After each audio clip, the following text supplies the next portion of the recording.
Welcome back to On the Record. We're here at the Hockey Hall of Fame as part of the Worldwide Partners Conference with Microsoft. And I'm here with Ciaran Rowsome. Yep. Did I get it right?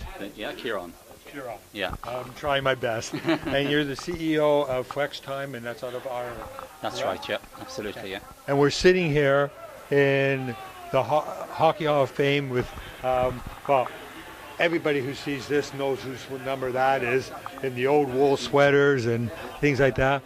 And, and back then, this is when hockey was a real there was no flexibility at all in it. There was, there was the rules, the owners made the rules, and nobody had anything to say in hockey, and they didn't get paid anything. And the reason I talk about that is because if you think about what your company's doing, it's really the same thing, except fast forward, 50, 60 years, and 50, 60 years of understanding and knowledge and everything, and technology for sure. Yeah. So what does FlexTime do? Yeah, as the name might suggest, FlexTime is about FlexTime, flexible working. And we started back in the 1980s explaining to people what it is all about. But the concept is to allow the employee an element of control over their working lives. And to use that more modern expression, it gives them a work-life balance. So, for instance, instead of having to crowd into the office every day at 9 and go home at 5 o'clock, now with the flexible working, you can have what they call a bandwidth of hours, so people can arrive quite early to work and work later in the day, and then the next day they can come in late and leave early, that sort of thing. The concept is that there are several parts of the day. There's the flexible bands at the beginning of the day, so say between 7 and 10, so you can come to work at any stage between 7 and 10, and then you can go home, if you like, any time between 4 and 7, and in the middle of the day you can have a 2-hour lunch or a half-an-hour lunch or a 55-minute lunch, whatever it will be, but you must be there during the core period, which is what we call sacrosanct. You must be there during the core period between 10 and 12 and 2 and 4. And the effects of that is it gets people to, if you like, concentrate their communications during a core period, which is good for efficiency anyway. And a further component is it allows them to build up time during the month. So because they've got this sort of flexibility, it isn't so difficult to build up time. And then once you build that up, you can get what's called a flexi day and take that time off in the month, and it's for yourself then.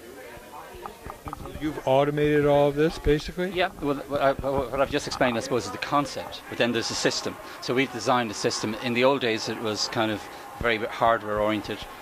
Now it's all web-enabled, and the employees can clock at a PC, a mobile phone, a touchscreen, and so forth. It's all very modern in the way that you can do this stuff. The subject has also moved on from flexible working hours to flexible working location. So organisations are increasingly offering the employee, if you like, control over where they work. But then the problem for that is that, where are they working? So therefore, our system can tell you where people are working, and they can key in from home, for example, through the system to say, hello, I'm here. And they can key out as well from home. So there's two sides to the story now in comparison to, say, 20 years ago. It was just flexible working hours, now it's flexible working locations, and only technology has sponsored that.